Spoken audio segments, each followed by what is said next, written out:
So colleagues, I call this meeting to order. Welcome to meeting number 86 of the House of Commons Standing Committee on Agriculture and Agri-Food. A few reminders for our witnesses, although I know Mr. Medline has been here before, but today's meeting will be taking place in the hybrid format. The proceedings will be made available via the House of Commons website. Oh, okay. Les canals français-anglais sont mélangés. Mais ils fonctionnent, mais... Yeah. Good? C'est bon? Good. It's working now? Correctly? Okay, excellent. Now I see bells have started.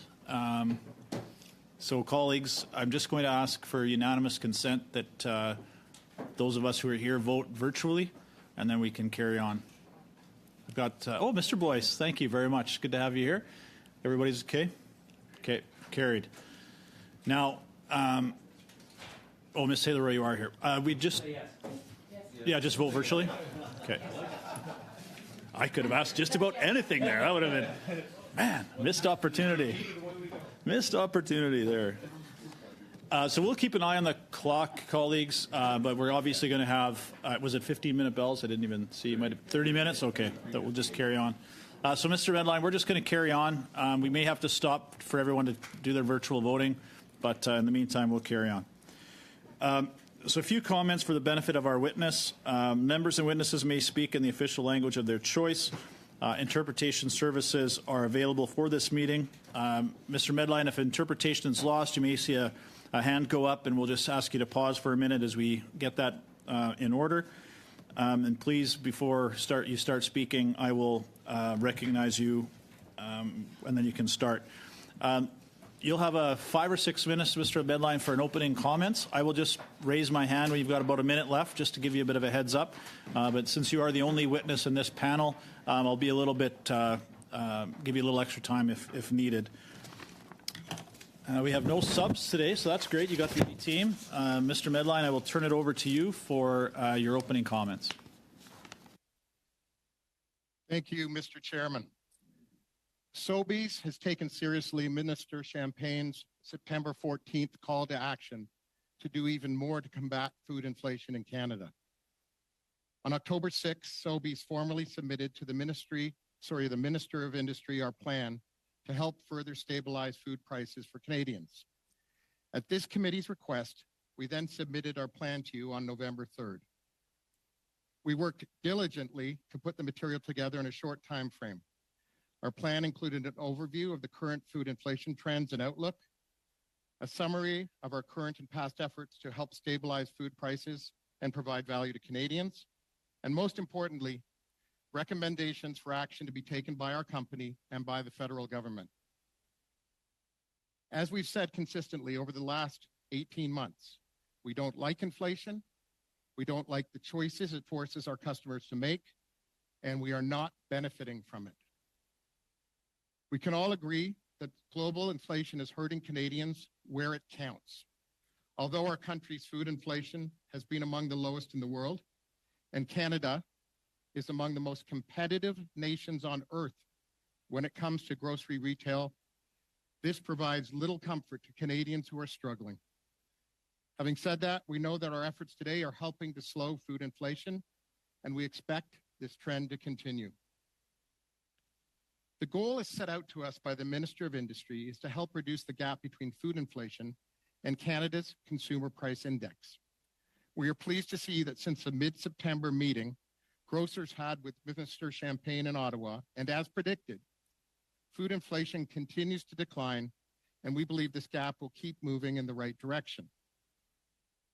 The latest figures from Statistics Canada indicate that overall CPI was 3.1% in October 2023, down 70 basis points from the prior month, and food inflation was 5.4%, down 40 basis points from the prior month.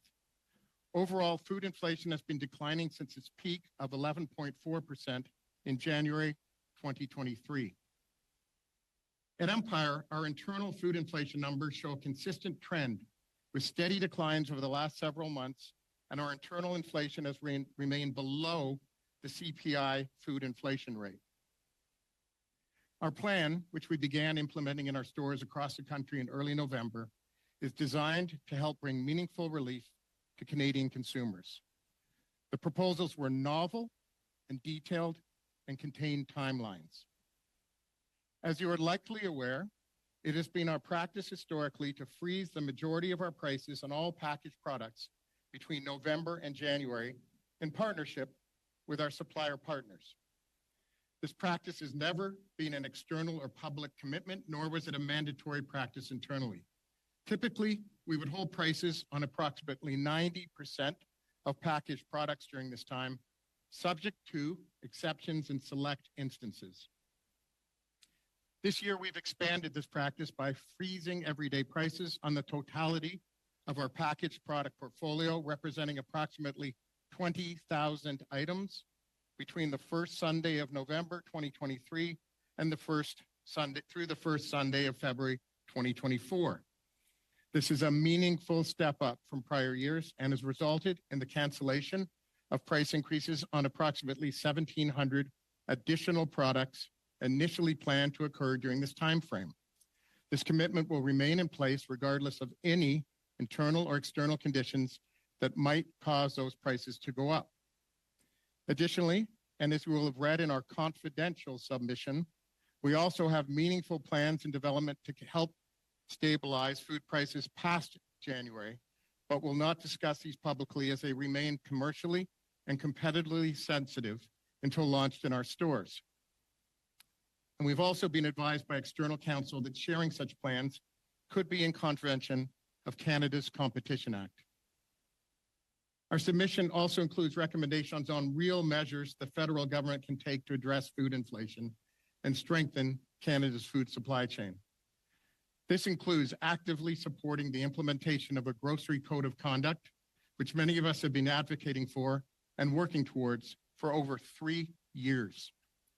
As you know, an effective code of conduct is a key pillar of our plan to help further stabilize food prices for Canadians.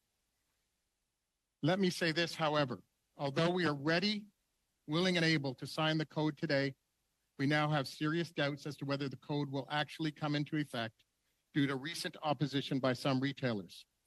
In no way do we believe, nor does evidence show, that a grocery code of conduct would lead to higher food prices or less choice for Canadians.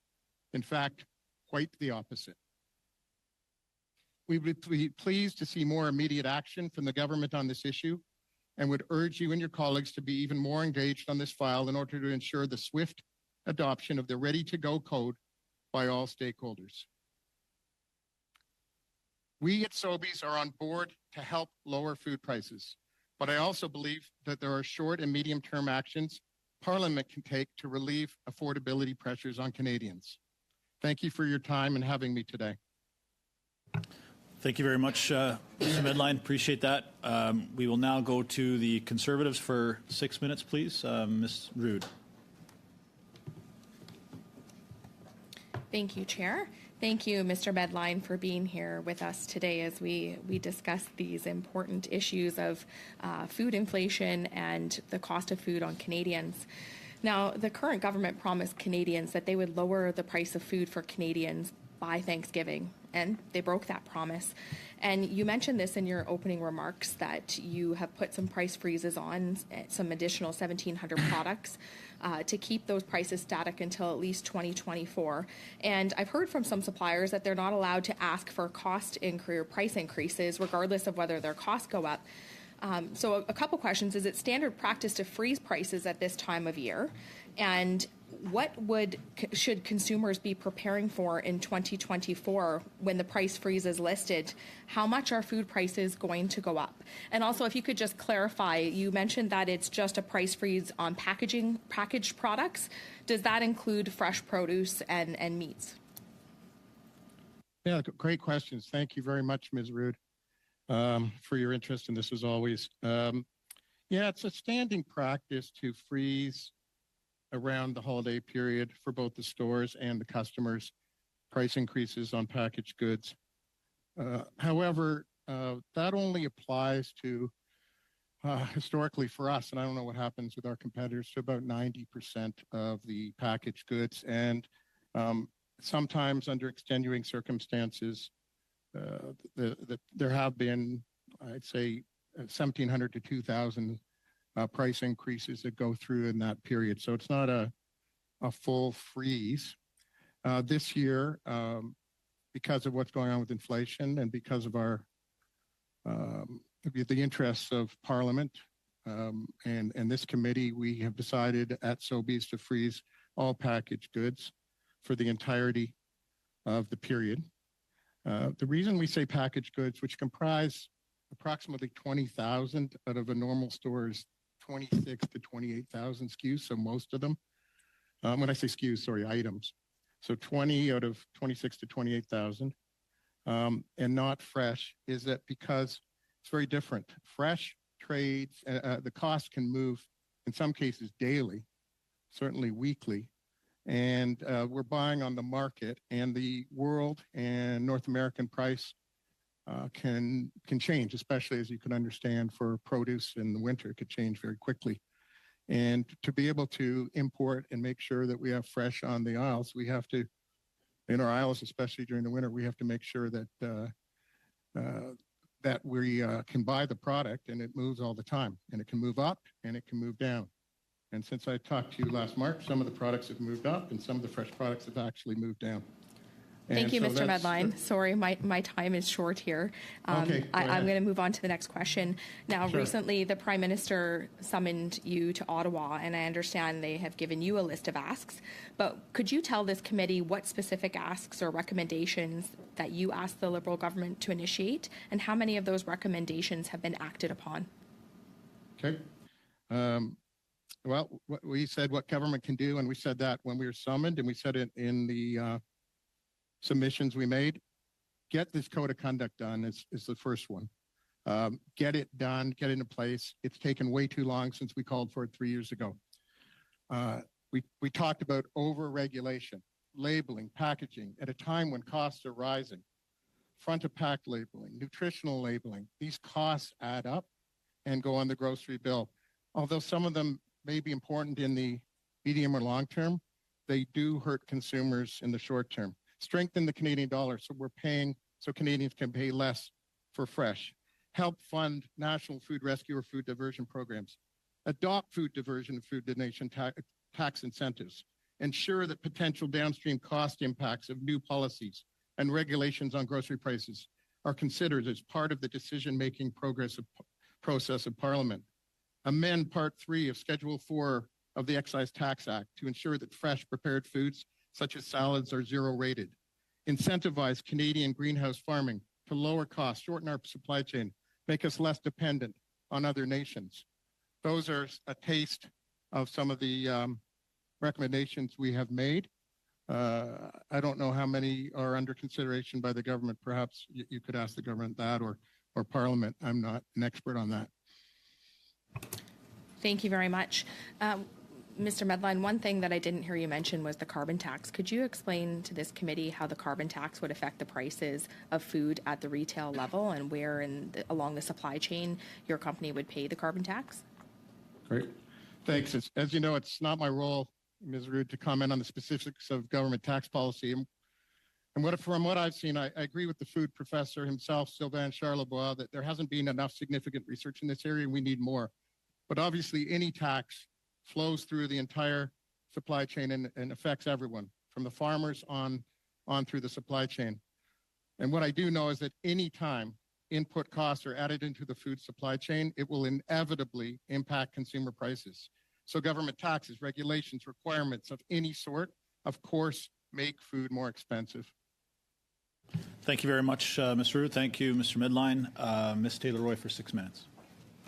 Thank you, Mr. Chair, and thank you, Mr. Medline, for being here again and for your submission to the committee.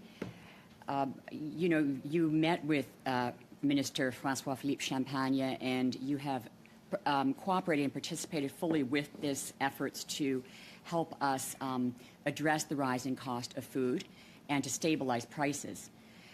And there were 5 actions that Minister Champagne had announced. One of them was securing commitments from the 5 largest supermarket chains. And it seems from what you have said that you are expanding the price freezes on many more items than you have in the past. And from your submission, it's clear that you're taking this seriously. But some of the other things that were mentioned, and which my colleague has just mentioned, was the Grocery Code of Conduct.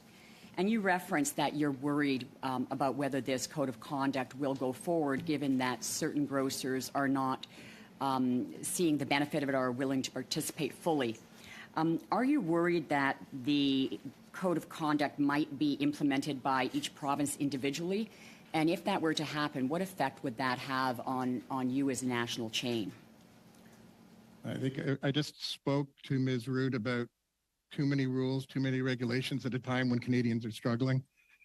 I think that would be unfortunate if we couldn't come to one common code across the country. It would put a level of complexity and cost into the system that will hurt Canadians. And it would be incredibly complex to be able to put into effect and to regulate. And I think we have different codes in different places. We know how that works. It doesn't work at all. We have a code that's ready to go. Almost everyone is ready to sign on. I ask you, because you're interested, and thank you for your interest, please help us push this code through the finish line. I wouldn't say it's on life support, but it's in dire straits because those who don't like the code are stalling. They're saying things that aren't true, and they're hurting our chances of putting the code forward. And I know that the federal government, and I can't think of any party that doesn't support the code, either provincially or federally. This is a great idea. It's just taking too long. Let's get to it. Thank you very much for that suggestion. And in line with the some of the elements of the Grocery Code of Conduct, and it was something also that Minister Champagne had highlighted, which was the imbalance between smaller producers and suppliers and, of course, the larger grocery chains. So right now and through the plan you put forward, I know there's concern about price reductions being passed down to manufacturers or producers. What do you do to plan to support smaller producers and suppliers in negotiations with the larger grocery chains outside of the Grocery Code of Conduct, or what have you been doing now? Yeah, I think we're leaders in this field at Sobeys. I think the chairman would kill me because I could take up the entire hour talking about everything we're doing to support smaller and local businesses across our great country. We have put in place organization in our business to make it easier, simpler for smaller supplier partners to be able to do business with us. I got to tell you, we don't need a code to treat them well. We treat all our supplier partners well. We just want a level playing field. And yeah, that's all we're asking for here. Is everyone should treat people with respect in this industry. I was surprised, as I've said, when I came into this business, that there wasn't more respect for all levels of the supply chain, from the farmers on up. Yeah, and could making this a better business. Absolutely, and I'm sorry to interject, but I just have one last question. And you talked. I get passionate. You are, and that's great to see. And you mentioned that you have respect for the suppliers and the farmers, which I greatly appreciate. We all do. I'm wondering, though, in terms of respect for the consumers. As you say, prices have been in high. We're trying to stabilize them, bring them down. But do you feel with the record profits that are being made by the grocery chains, I understand margins are the same, but because of inflation, of course, the dollar amounts of profits have gone up and extraordinary profits are being reported. Do you feel there's any a lack of respect or anything you can do to try and address what the public sees as perhaps your chain making excess profits while they're struggling to put food on the table? Yeah, it's so hard for Canadians, and I know you know this, to, the cost of living, cost of rent, the cost of mortgages. Then you go into a grocery store and you see these prices caused by global inflation, and it's sad and it's hard. And so, we trying to do everything we can, as you saw from our submission. I get a little, impatient that we're jumbled up with the entire industry all the time. Every company is different. I'll give you an example. And I'm only talking about our company, Sobeys, here. Since inflation started, our CAGR on our net earnings has been a meager 1.8% CAGR. last year we made less than the year before when inflation occurred. We made less money. And our net margin has fallen in inflation from 2.5% to 2.4%, lower than our competitors, among the lowest net margin businesses in the country. And that's why, I see why people are frustrated. I know that some people want to fan the flames, and it's tough because when you walk in, who cares what the reasons are? You're paying too much. Thanks. Thank you. But that's what I think. Thank you, Mr. Medline. Thanks, Mr. Taylor-Roy. Now, Monsieur Perron, pour 6 minutes, s'il vous plaît. Merci beaucoup, Monsieur. Thank you, Mr. Chairperson, and thank you, Mr. Midline, for being available once again today. We appreciate your availability. You spoke at length about the Code of Conduct, Mr. Midline. Now, I understand that there's a level of obstruction that's going on. That's what I understand from your speech. And not everyone is on board, but you are, and you're calling on the code to be implemented in short order. What will happen if retailers don't sign off on the code? Merci, monsieur. It would be a sad day. For me, it would be a sad day, and I think it would be a sad day for Canadians and for the industry. This code is not a huge ask. It asks this industry to act with respect. It asks some very basic rules that apply that people just do in other retailers other than grocery. And it would be a missed opportunity of epic proportions. We've never been this close to a code. You've seen that the code in other parts of the world has operated wonderfully. We tried to base our code. It's a Canadian code, but we've looked across the world.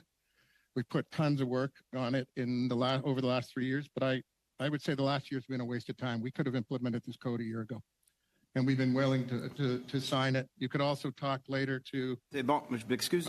Thank you. I'm sorry to cut you off, Mr. Medline, but my time is very limited.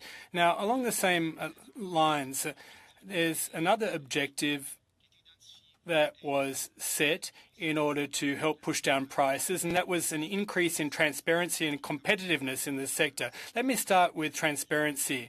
When you previously appeared before our committee, I asked a question as to whether you would undertake to provide your data to the Competition Bureau. Now, I understand that in a public setting you don't want to reveal that, but when you say your margins have gone down and we look at the global figures and we see profits have gone up, for everyday Canadians and Quebecers, well, we want to believe you, but we tend to call it into question. When I asked the question, all of the CEOs undertook to provide their data to the Competition Bureau, but it's with great disappointment that I've noticed that from the Competition Bureau's office's report, not everyone actually did so. So I'd like your opinion on what happened. Did you provide your data? And if you did so, what do you think about the lack of collaboration on the part of other players? I can't comment about others. I remember your question. It was a good question. And we gave to the Competition Bureau a level of transparency we had never given before. So I can't speak to, I think they want more and more and more transparency, and we gave them what we thought would give them all the information they need. You can look, it's not just, you don't have to believe me when I say 2.4%. You can see that in our public documents. And I can also tell you today that we gave them the food margins and split it off from the rest of our business, just as you and some of your colleagues in Parliament asked us that day. When we make a promise, we do it. Whether that was 100% to the Bureau's liking, I don't know, but boy, did we put a lot of work into it, and I personally got involved. Je vous remercie beaucoup de votre réponse. Je comprends que... Thank you very much for your answer. I understand that you provided the data, and that's much appreciated, and we'll ask the question of your counterparts. Now, another way of lowering grocery prices that was identified by our committee was to increase the level of competition within the sector. There are 5 big players that control 85% of the market. As a business, what do you think about that? We're working on legislation. There could be steps taken by the federal government to facilitate the entry of other players in the marketplace. Would you be open to an increase of competitiveness in the marketplace? I'll answer that in 2 parts. First, people say this is not a competitive market. It is one of the most competitive markets in the world. Any place also you have Amazon, Walmart, and Costco competing with grocers, and you have independents competing as well. It's competitive. Having said that, competition is good. There's always new competition, and we will face it when it comes. I don't think there have been huge barriers to competition in this country, but I'm sure that the government will put in place in the Competition Act even greater ways where we can compete, and we welcome all that. I would also point out that independents can thrive in this country, and one way we can make this more competitive for them and to make sure that smaller startups can become big is to push the code. Code. C'est bien. Merci pour votre réponse. Excellent. Thank you for your answer. Now, when you said that there are a list of measures that you took after you met with Minister Champagne, well, I assume that you acted in good faith, Mr. Midline, of course, but there was a bit of a media operation going on the part of the government, wasn't there? But what are the really specific different measures you put in place vis-a-vis previous years? You talked about price freezing before the holidays. That's something that occurs on a regular basis, doesn't it, anyway? It has occurred before. We took it to another level this year after meeting with Minister Champagne. As you also probably know, we gave a confidential memorandum to this committee, which shows exactly how serious we are about helping to stabilize and hopefully at some point soon lower prices to Canadians of food. It's novel, it's material. We gave timelines. We've had numerous conversations with the government, and that will become public in late January as it rolls out across our entire system. Thank you very much, Mr. Yeah, thanks, Mr. Medline. What we're going to do here, before we go to Mr. McGregor, is we've got a few minutes left until the bells or until the vote starts. If everyone's amicable, we'll do Alistair's round of 6 minutes, and that should still leave us, 6 or 7 minutes to vote. We're all going to vote on the app, I'm assuming. Is that okay with everyone? Okay, Mr. McGregor. Thank you very much, Mr. Chair, and thank you, Mr. Medline, for joining us today.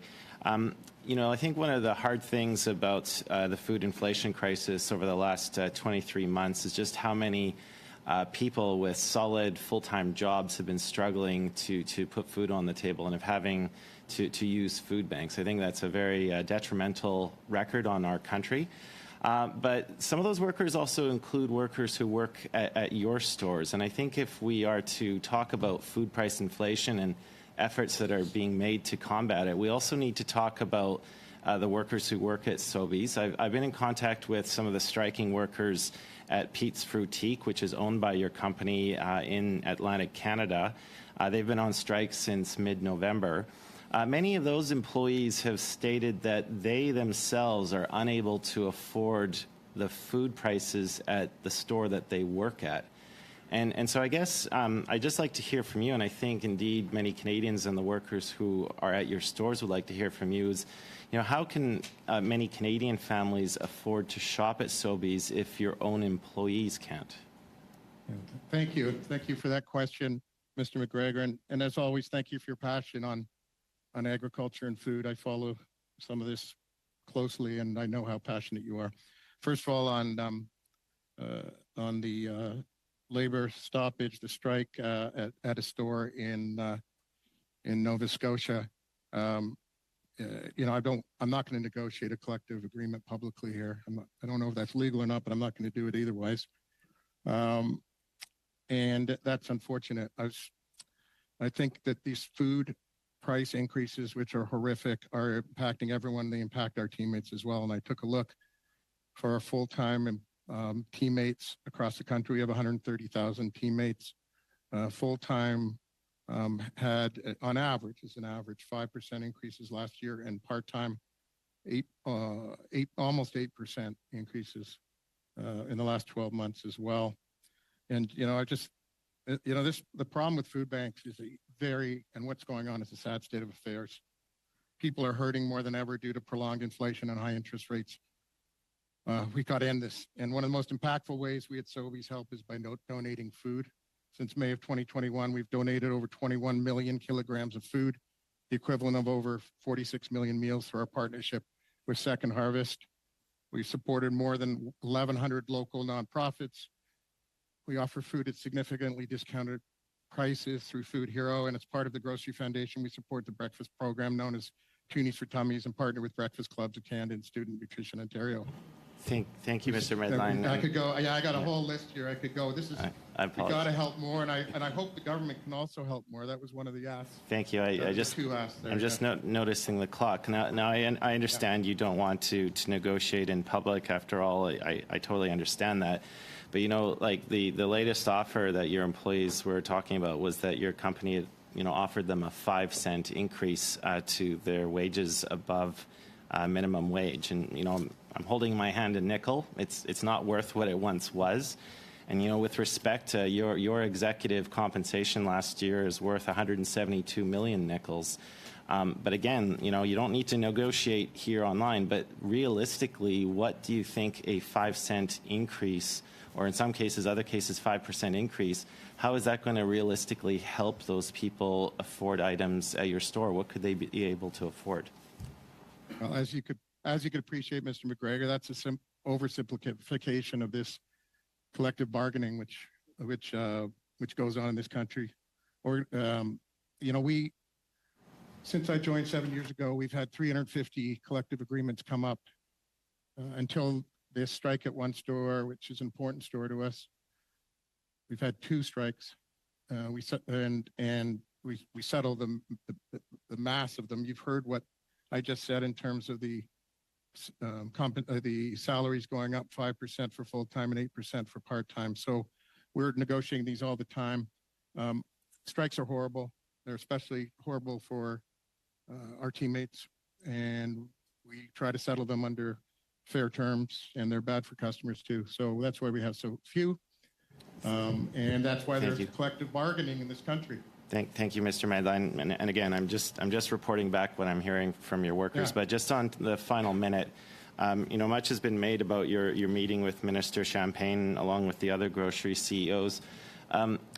What do you make of it when your competitor for Metro, Eric Laflèche, goes on to Quebec media and, you know, publicly states that meeting had zero impact on food prices? I mean, I think what the Canadian public ultimately want to know about is what exactly was discussed in the closed-door conversation with the minister. And if one of your main competitors is now coming out and saying that it had zero impact, what do you make of Mr. Laflèche's comments in that regard?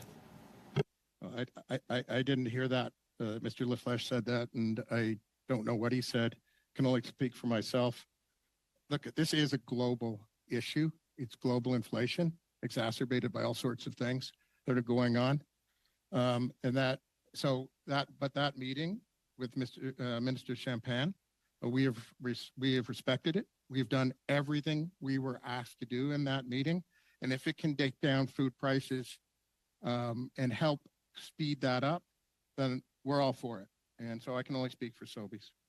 Thank you, Mr. Medline. I appreciate that. We're just going to suspend for a couple of minutes here just to let everybody here vote if you haven't done so. So we'll be right back to Mr. Medline in a brief couple of minutes here.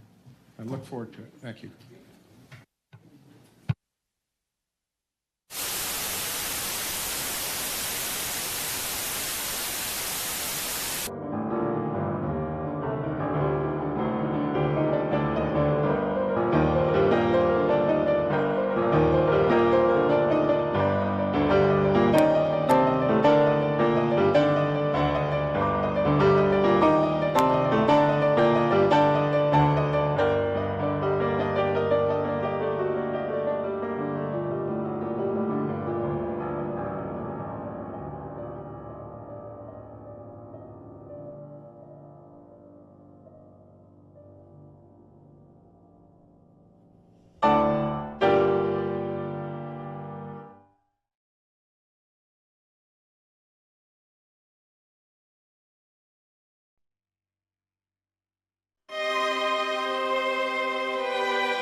Thank you, Mr. Chair, and thank you, Mr. Medline, for joining today. Prime Minister promised lower grocery prices by Thanksgiving. American or Canadian, they both passed. We're now looking at Christmas.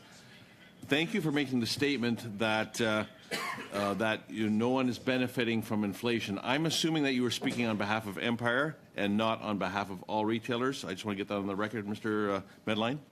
Yeah, I'm only speaking about ourselves today. I don't know about the others. You'll have to ask them. Okay, now, I do have from suppliers to yourselves and other suppliers that have said that Sobeys has taken, prior to the freeze, price increases, significant prices increases, up to 8 to 10 cents per unit from a particular supplier, and then, however, also increased their prices by 15 to 30 cents per unit on their products. So can you talk to me how that does not, or how that relates to the rate of inflation? Yeah, I don't, I mean, with that kind of detail, I really have trouble answering because I don't know if it's, I don't know what it is, when. So, I mean, we put in the price freeze.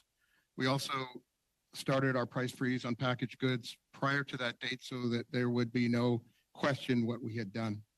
And if that supplier in any way thinks we put a price increase through after we should have, or in an unfair way, they should come to us, because that's what we would do under a code of conduct. Thank you very much. Thank you. But I know, and then, you know, I think people fear there's retribution or something. We just want to get this right.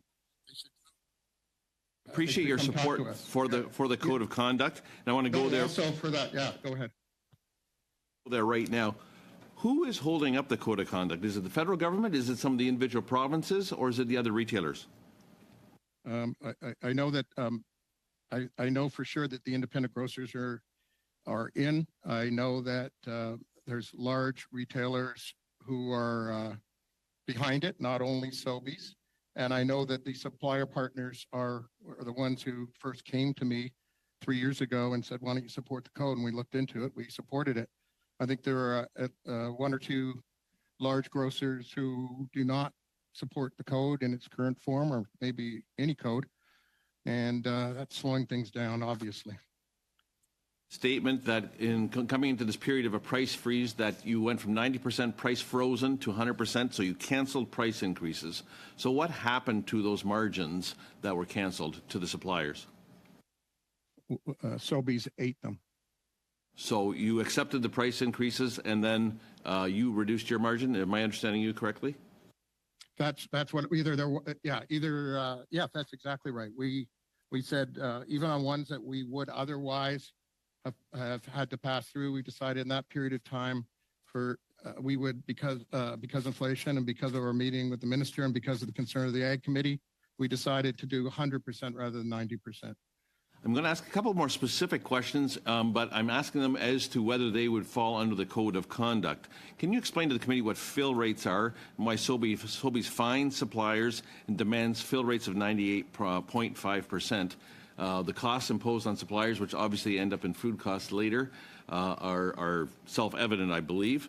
Also, in addition, vendor data. I understand you charge suppliers for internal data that would help both yourself and the vendor be more appropriate in their product mix. That's a charge. Would those two areas be covered by a product mix? And can you explain to the committee exactly what they mean?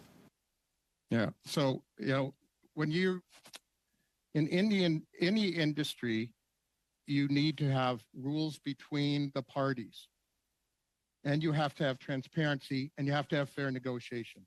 That's what so yes, we expect certain things from our suppliers, like that if they have to, if they promise to. I'm having trouble with the headphone here. Yeah, just hang on. Just hang on. I'll stop the clock there. We're just going to test your mic, Mr. Medline. So just go speak again. Start speaking again. Can you hear me? Can you hear me now, Mr. Chair? Yeah. Is that okay with the translation? Keep saying a few words there, Mr. Medline. Hi. I'm now going to answer the question if it's working. I think you're okay. Just make sure the microphone doesn't touch your face there. I think you're good now. Okay, carry on. Good. Thank you. So at the same time, also, what's happening is that if we order products, we have to take delivery of them. And so what's going on without a code in some cases in this industry is that there's no negotiation. and there's no discussions, and there's no notice periods, and sometimes it was even retroactive. So I believe you're going to have, Mr. Graydon from FHCP later. You can ask him about it. What we're trying to do in the code is make it where there's predictable business available, and that we're not taking advantage because of size or power. We're trying to make it so that it's fair. Now, there's always going to be negotiation. There's always going to be disagreements. But some of the things that were going on are not fair business. They should not be going on. Thanks. Thank you, Mr. Medline. Now to Mr. McDonald for 5 minutes, please. Thank you, Chair. Thank you, Mr. Medline. And it's very interesting to hear some of the conversation that's transpiring here today and relevant to this groceries. But one thing that I'm going to start by saying, it's nice to hear you support the code, and obviously very passionate about it, and it's required. Can you just elaborate quickly, possibly where this code has set precedent before? Like, is it in the UK, Europe? Where's it kind of leaning towards, and what are the benefits of it? Yeah, so UK, Ireland, Australia have great examples of codes which work. And what ends up happening is that instead of fighting each other and unfairness to the supplier partners, there's that conversation's taken out of it because people are fair to each other. They don't do things retroactively. They negotiate, they converse. And what ended up happening in these regions is that they started having conversations about how to take extraneous costs like supply chain costs out of the system, which can help lower grocery costs. And so it was Michael Graydon from FHCP and a president of a very large company that came to me 3 years ago. And I said, take me through everything that's going on around the world. Let's look at what a code could do here. And they convinced me, a retailer, that this would be good for Canadians and good for the whole industry. And that's why we got behind it. Yeah, I know you mentioned in your preamble about world inflation, and you said that Canada has some of the lowest grocery costs, possibly relevant to inflation in the world. And I'm just wondering, has that always been consistent, or is this since the epidemic has started? We know certainly the supply chains were certainly an issue, and in many other factors, including climate change. So I'm just kind of wondering, has that been consistent, for the past number of years? I got to admit, I don't know that one because until inflation took off, it wasn't as omnipresent on our minds that, what was going on in inflation. We were looking around the world to see if there's something wrong with Canada and other things we could do and look at best practices. In food inflation in 2022, and I'm only looking here at 7 countries: France, Canada, US, well, all of Europe, UK, other than France, UK, Mexico, and some other countries here in a group. In 2022, we had the second lowest inflation rate, and in 2023, so far, we have the third lowest. And if you average it all out, we'd be in probably the second best overall in those 2 years, but I got to do the math. So, you're right, but that's a great question, Mr. McDonald. I'll take a look at it. I don't know if we'll be able to find, because if we go back, we'll take a look and I'll get back to you privately. You and just going forward, what is the biggest or most consistent issue facing price fluctuation? And I know there's the unexpected because we've just gone through all that, but in your mind, relevant to producers or manufacturers or whatever, what's the biggest issue that we're going to be faced with in Canada going forward for price and fluctuation for groceries? Well, you're seeing that the gap between grocery and the regular CPI has come down appreciably. And when I was last with you, I think the gap was 5.4% between grocery and CPI, and now it's down to 2.3%. Still not good enough. We got to get it lower than the normal CPI. I think, gosh, it's hard to always say what's going to happen. I think, climate shocks in the United States during peak produce season, when we depend on that so much, could have effect. As you said, world affairs, and also if there are I hope there aren't, but I fear that if large multinational suppliers try to pass on every single one of their cost increases, which they never did before in this period of time, then that could be a problem too and worries me. Having said that, I think the vast majority of our supplier partners do the right thing. Thank you. Much time left? Thank you, Mr. McDonald. Mr. Medline, you did have a response there to Mr. McDonald's question that you said you would get back to him privately. If it's okay, would you provide a written response to the clerk of the committee, as was a question that arose in the committee that all members have a chance to see that response? Thank you. No, that's great. I meant it like I couldn't do it right now, and I'll pass it on. Having said that, I've got to make sure I can get this information. It only became widely distributed during inflationary times, but I should be able to get something that would help you. Yeah, I'm not putting the pressure on you in any way. We just want to make sure that Mr. McDonald doesn't have privy information that no one else gets. No, I won't give him any insider information. I don't. It's more for your benefit. I just don't know what he would do with it. So, thank you. Now, Mr. Perron, for 2.5 minutes, please. Oui, merci, Monsieur le Président. Thank you, Mr. Chippers. Mr. Medline, now I'll pick up where I left off earlier. You talked about the measures that you took since your meeting with Minister Champagne. And you said, among other things, that you extended the price freeze period. Are there any other steps that you've taken that you can divulge to us, or can you not tell us about anything else? Well, no, I can't. So right now, prices are frozen, all packaged goods. So that's approximately 20,000 items in a 26 to 28,000 item store. Just to give you some sense of proportion. The other, which you know about, because I think it was given to the committee confidentially, and thank you for holding it confidential. We'll let you know in the next. We'll let every Canadian know in the next couple of months. But it's because of the federal government's Competition Act and other competitive reasons we can't share it. And you also know that I think the code, if we can get that through, will have perhaps not an immediate effect, but certainly would have a medium-term impact. Merci beaucoup. Thank you very much. So it's my understanding that there are no other measures alongside that price freeze that you can talk about today. Now, turning to the price freeze itself, we'd already investigated the issue on price fixing in grocery stores, and that's one of the reasons for having the code of conduct that you seem to strongly advocate for, and I thank you for that, moreover.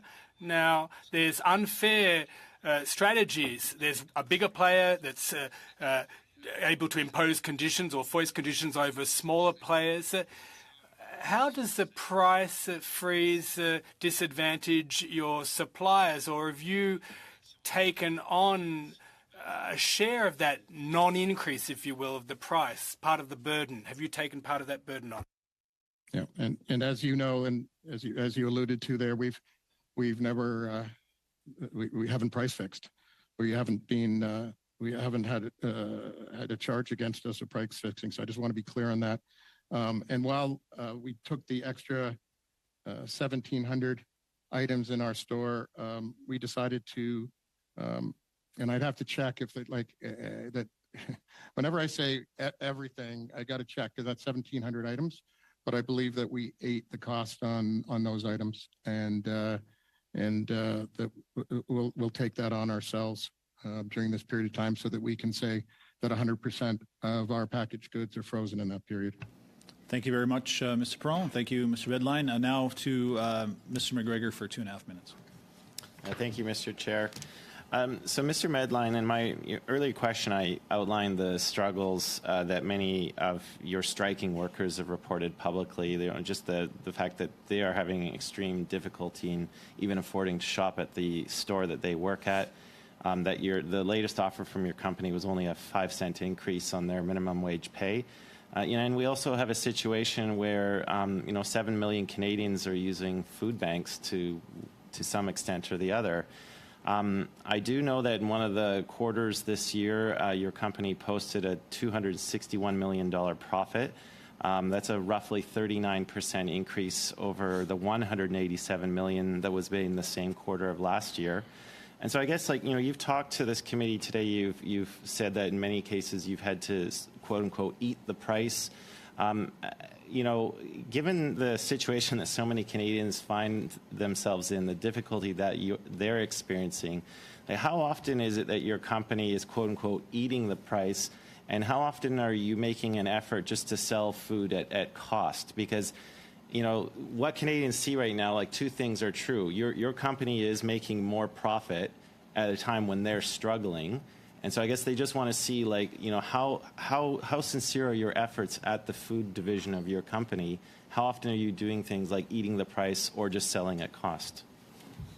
Yeah, thank you. And I know probably the numbers better than anybody else in our company. I cannot figure out where you're getting that data from, but I think that I still get what your question is about. And as I say, last year we made less money in net earnings than the year before.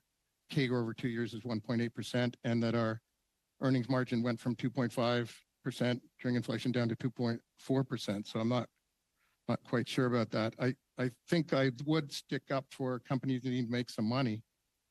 We need to, you asked before about paying teammates fairly, and which we want to do. And to do that, you have to make some money to employ people, to give them pay raises, to invest in Canadian stores and Canadian warehouses, to support in our case, 939 communities that we're in, to pay dividends to hardworking Canadians in their pension plans, and to pay taxes. Paying taxes is important. And when we weren't successful, when I came in 2017, we were struggling mightily. It's a tough, competitive, low margin, high capital business. A small stumble and you're heading toward unprofitability. And at least now that we're stronger, we can do all the 5 things I talked about, which a company should be able to do in order to support its country, support its teammates, support its customers. Thank you very much, Mr. Medline. We have about 5-6 minutes left here looking at the clock. So what I'm going to do is I'm going to go 3 minutes for the Conservatives and 3 minutes for the Liberals to wrap up this first panel.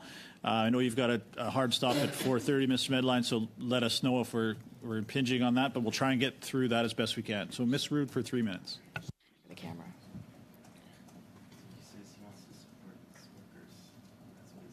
Thank you, Mr. Chair.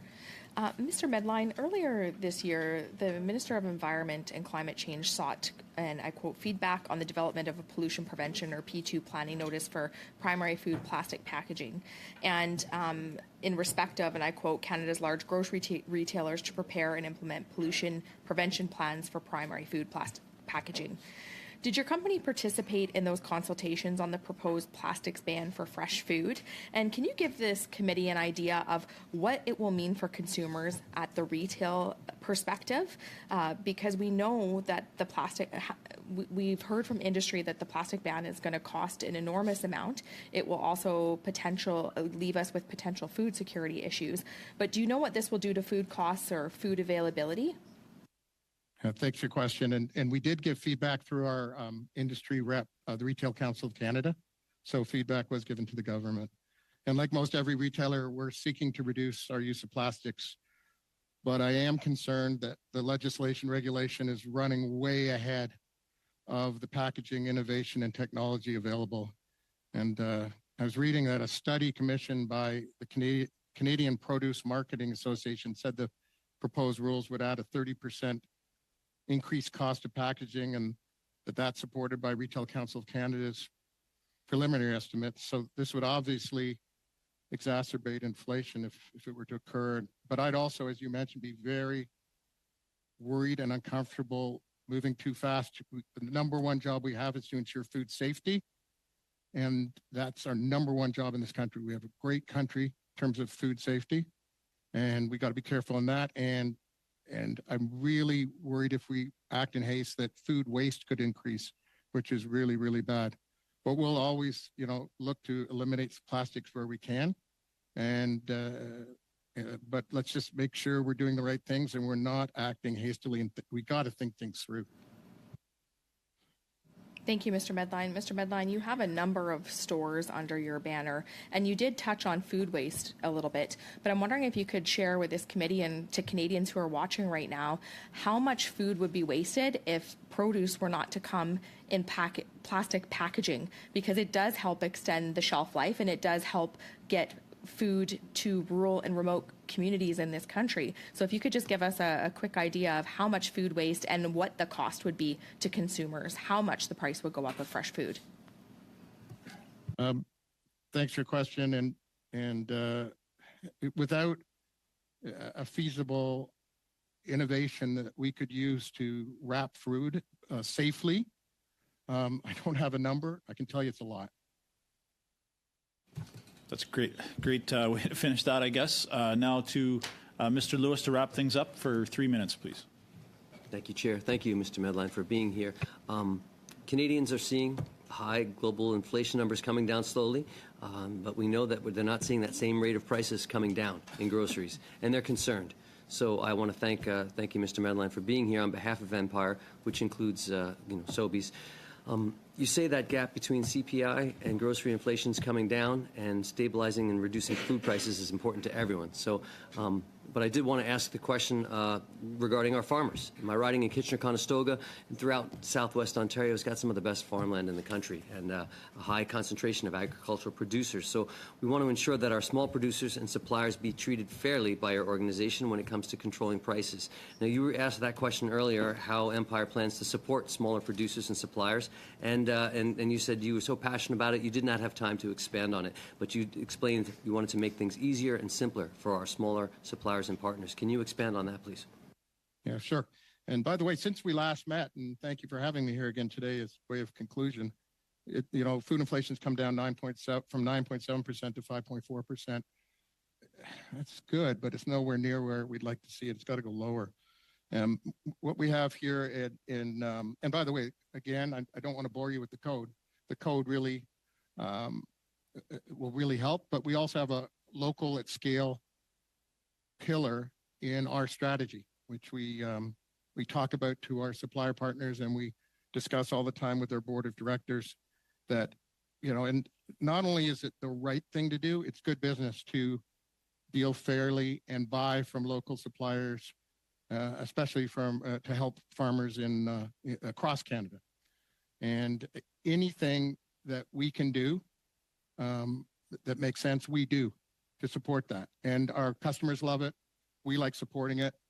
And I think also that, obviously government has a role to play in that too. And I'm not in government, but if anything we can do to help government to support farmers and make sure that our supply chain is safer, less extended, cheaper, and supports our own country rather than always having to rely on other countries, I'm all for it. Thank you. I've got about 40 seconds here. The Canadian government is creating a grocery task force to oversee industry practices, and the priority will be to monitor grocers' commitments. Can you explain to us what level of collaboration does Empire foresee with the grocery task force to track information moving forward, which will give certainty and transparency, which is what Canadians are asking for? Yeah, I got to tell you, I don't have any details on the grocery task force at this time. Whatever it comes down with, I'm sure we'll look into, and if we can help it, we're going to help it. I can tell you that we have been updating the Minister of Industry and his office. They're probably getting sick of us, but constantly in terms of our progress since our meeting in September to help fight inflation in Canada. Thank you very much, Mr. Medline. Thanks, Mr. Lewis. Mr. Medline, thank you for your comments and your answers today. We appreciate your input and your candidness. We'll now adjourn the meeting for a few minutes as we get ready for the second panel, or suspend, thank you, for a few minutes as we just get ready for the next panel. Thank you, Mr. Chair, and thank you to all the parliamentarians here today. They were great questions. I appreciate it. Thank you. Meeting's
off mute until I recognize you and invite you to speak.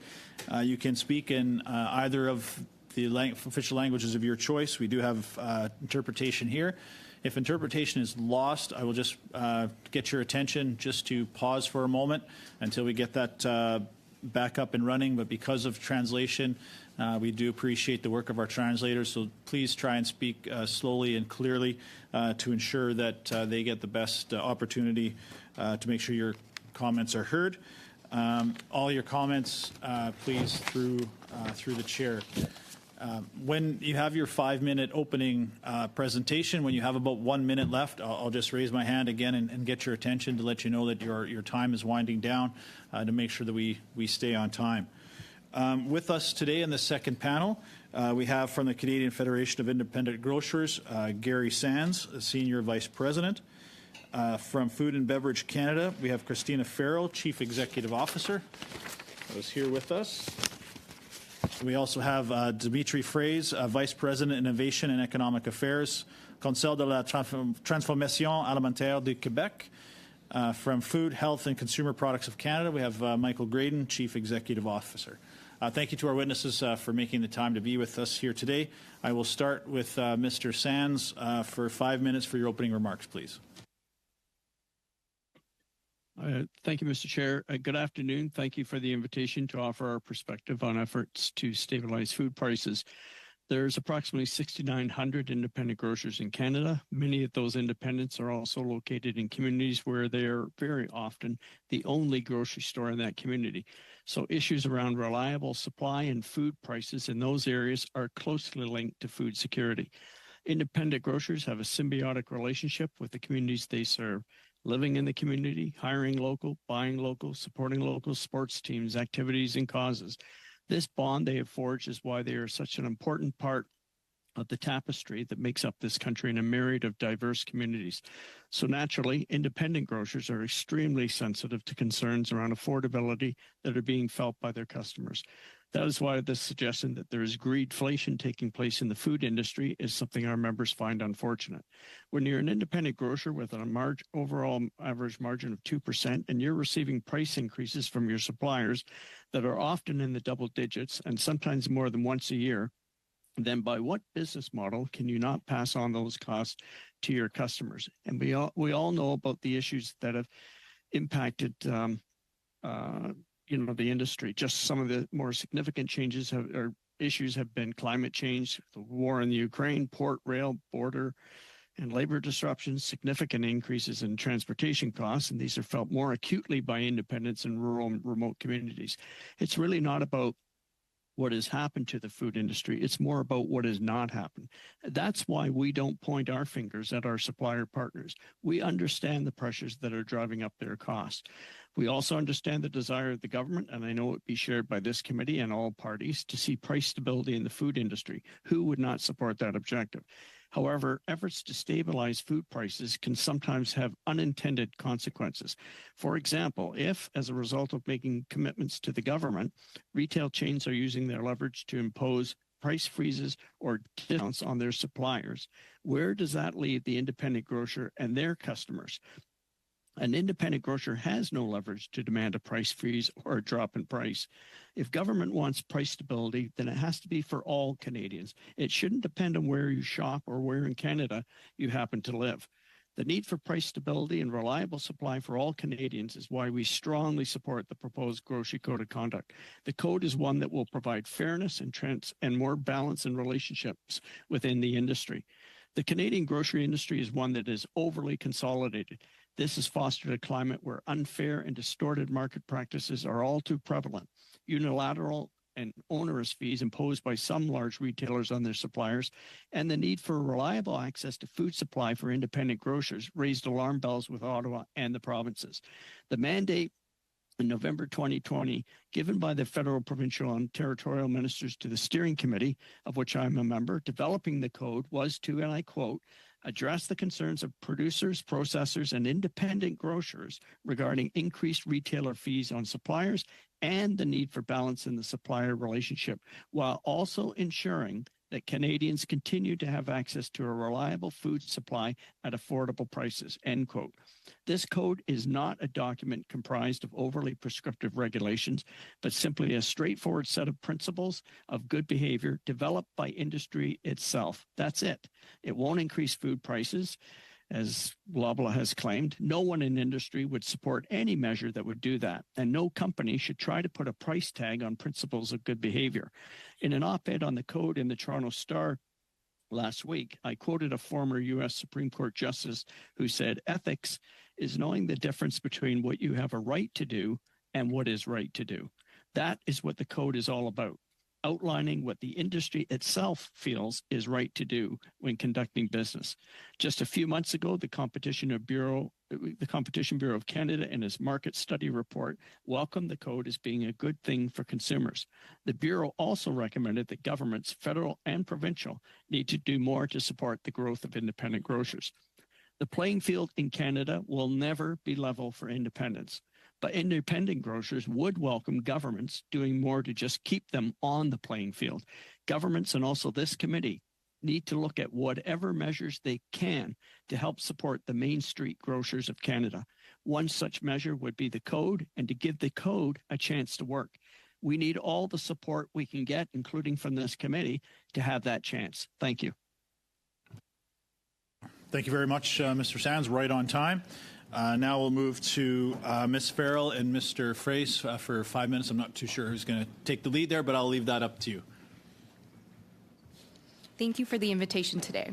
My name is Christina Farrell, the CEO of Food and Beverage Canada, the National Industry Association representing more than 1,500 businesses across the country. Our members include Canada's 6 provincial and regional food and beverage manufacturing associations, including CTAC on the call with us today, as well as many leading companies. Our sector, embedded in every province, sustains 300,000 jobs and stands as the largest consumer of agricultural products, crafting the array of goods lining your grocery store shelves, ranging from bread and cold cuts to yogurt, canned vegetables, bacon, and butter. Recognizing the pivotal role we play in the food supply chain, we acknowledge that our food and beverage manufacturers are price takers. And at the same time, while an essential service, we, like any business, cannot operate at a loss and endure. I would like to quickly discuss the impact of inflationary pressures, as well as supply chain disruptions on our industry and, in turn, the price of food. The impact of unprecedented inflationary pressures resulting in significant input costs and rapidly rising interest rates, particularly those affecting our small and medium suppliers, poses a threat to the existence of the unique Canadian products we have all come to love. Take, for instance, companies with loans from BDC, where the small business loan rate recently surged by 38%. These financial strains, coupled with disrupted supply chains, have propelled our costs skyward. Since the onset of the pandemic, our manufacturers have grappled with ingredient shortages, increased input costs, weather and climate events, border closures, blockades, geopolitical incidents, and labor stoppages.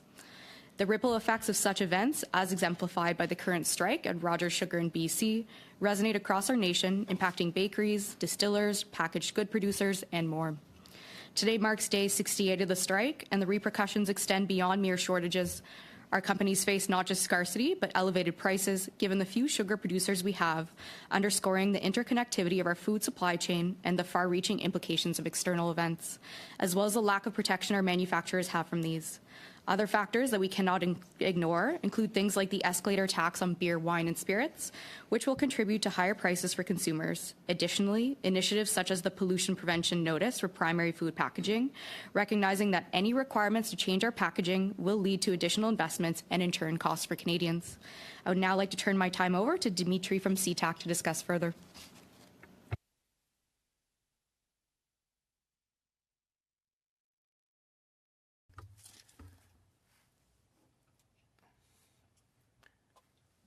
The interpreter would point out that he has not received any speaking notes for the Food Processing Council of Quebec.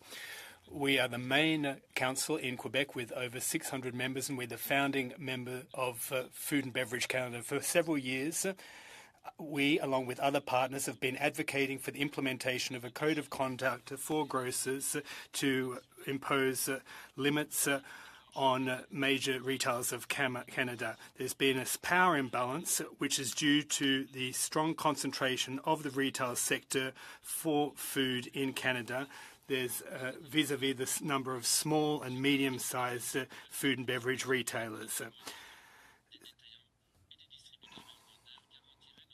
Now, retailers will now be able to impose unilateral prices on retailers or suppliers, which has a direct impact on them because it increases their prices. We believe that a code of conduct would slow down the increase in grocery prices and would increase competition within the grocery sector. We're encouraged by the data, which suggests that in the UK and in Australia in particular, where there is already a mandatory code of conduct for pricing, prices have gone down. Food manufacturers on their side can work on measures to be able to better deal with an inflationary crisis such as the one we're currently coming to grips with. We can diversify our supply sources when it comes to raw materials in order to reduce vulnerability. Companies can reduce transportation costs by improving logistics, minimizing losses throughout the supply chain. The use of technology for traceability can also help to have better and more efficient management. Automating production processes can help to reduce costs and labour shortage issues and improve operational effectiveness. Regular review of the production processes can reveal inefficiencies. Companies need to identify areas where improvements can be made and put in place changes in order to improve efficiency, and that's why innovation is so important. The reduction of the consumption of energy can also lead to substantial costs for these companies. They can invest in green technologies, put in place sustainable waste management policies, and explore renewables to further reduce their operational costs. Thank you very much. We're prepared to answer your questions. Merci beaucoup. Colleagues, we do have the bells going again, so we're going to have a vote in about half an hour. So I'm just looking for unanimous consent again that we carry on, and we'll vote virtually when the time comes. Excellent. Thank you. That's a benefit to our witnesses as well. So, Mr. Graydon, good to see you again. We'll start your presentation for 5 minutes, please. Mr. Chairman, thank you. And thank you for the opportunity to address you today. Inflation's growing impact is a major challenge for Canadians, affecting both daily life and financial security. Over the past few months, FHCP has been closely engaged with the government on the topic of grocery inflation and affordability. And on behalf of our members, I commend the government for their leadership and commitment to finding solutions to these economic pressures. I'll begin by highlighting a pair of issues that are directly impacting our inflationary landscape. You've heard it before today, but number one is the urgency of the implementation of a code of conduct. Over the years, it's become increasingly clear that the imbalance between the handful of corporations that control 80% of Canada's grocery marketplace and the suppliers that work with them must be addressed. It has long stifled competition and hindered innovation. Some facts to consider. The cost for a manufacturer to place and keep a product on a grocery shelf has nearly doubled over the last 15 years, while remaining relatively stable in the United States, where consolidation is not an issue. The cumulative impact of fees and fines from grocers to suppliers is estimated at $5 billion per year. As a direct consequence, a worrying 23% of our members are considering withdrawing manufacturing capacity and/or products from product lines within the Canadian market due to these financial pressures. The intensive negotiations for the Grocery Code of Conduct required compromises from all sides, reflects our united effort to address and rectify this deep-seated issue. I would like to recognize Sobeys and Metro, who have come to the table to represent large retailers and have done so in a very constructive way. That said, more needs to be done. While we appreciate the government's efforts in understanding and addressing food inflation, the current focus on retailer-centric dialogues is impacting manufacturers' ability to recover and stabilize costs. For example, some retailer efforts, as you heard today, is to stabilize costs means that they will no longer accept supplier price increases for the foreseeable future, essentially passing inflationary responsibility to suppliers in the name of maintaining retail margins. Their actions perpetuate the very imbalances the code aims to solve. The burden of food inflation must be shared by retailers and suppliers alike, and government's efforts, while well-intentioned, are penalizing suppliers only, hence, we believe, the further need for a code. The single best avenue for grocery cost stability remains a grocery code of conduct applied against all categories in a typical grocery store. This is not a food issue, it is a grocery issue. Speculation by a retailer that a code could lead to price increase is not grounded in evidence. Experiences with grocery codes in the UK, Australia, and Ireland have helped increase competition within the marketplace, stabilizing and ultimately lowering prices. The code is now finalized, ready for implementation, and supported by the majority of stakeholders, including agriculture, suppliers, retailers, independent grocers, and others across the supply chain, representing thousands of companies who believe in the promise of a more equitable way of doing business, and it is balanced. The exception is two companies, Loblaws and Walmart, who continue to question its viability. It's ironic that the behavior of these two companies is what compelled the agricultural ministers to conduct a study resulting in the code of conduct that is in front of us today. Government intervention that ensures implementation and participation in a mandatory, inclusive, and adaptable code of conduct is crucial. A code will only succeed if it is applied universally across all stakeholders, retailers, and suppliers alike. The implementation of the code at this point is in jeopardy, and government intervention is the only solution to move it forward. And I'm afraid it is not the position we wanted to be in, but it is the position that we are in. The second issue I'd like to highlight is government's regulation agenda and its influence on food inflation. Canada's food, health, and consumer product manufacturers face a myriad of regulations that, while aiming to ensure quality, safety, and transparency for Canadians, also contribute significantly to growing operational costs. These regulations require industry to navigate an ever-changing landscape of labeling, packaging, and distribution changes that are often contradictory and ill-timed, particularly over the past few years as companies manage ongoing supply chain and distribution challenges. From front-of-pack labeling to supplemental food labeling to changes to nutritional facts tables, and now with the requirements from ECCC in regards to recycling labeling, industry is simply struggling to keep up with the volume and frequency of continued government requests. By way of illustration, the $8 billion estimated cost for adopting the Health Canada's front-of-pack labeling changes impacts not only businesses' operational expenses, but it will trickle down to the consumer in higher prices. The need for practical and efficient regulations that consider industry realities is critical. Labeling regulations should align with consumer demands for digital solutions like QR codes and other electronic labeling options, which offer cost-effective, flexible, and less burdensome alternatives for industry and are much more consumer-centric. Streamlining these regulatory processes and adopting new technology solutions is critical to controlling the inflationary pressures faced by Canadians. Thank you again for the opportunity. Appreciate it. Thank you, Mr. Graydon. I appreciate that. We will now move to Ms. Rood, the Conservatives, for 6 minutes, please. Thank you, Chair. Thank you, witnesses, for being with us here today in this important study. Mr. Sands, I have a question for you as you represent the independent grocers. Big grocers are freezing their prices right now on many food items, and I'm wondering how that price freeze by the big grocers affects our independent grocers. It affects the independent grocers, but what is really important is how does it affect the customers of those independent grocers? As I said in my opening remarks, and I thank you for that question because it's a really important one for this country.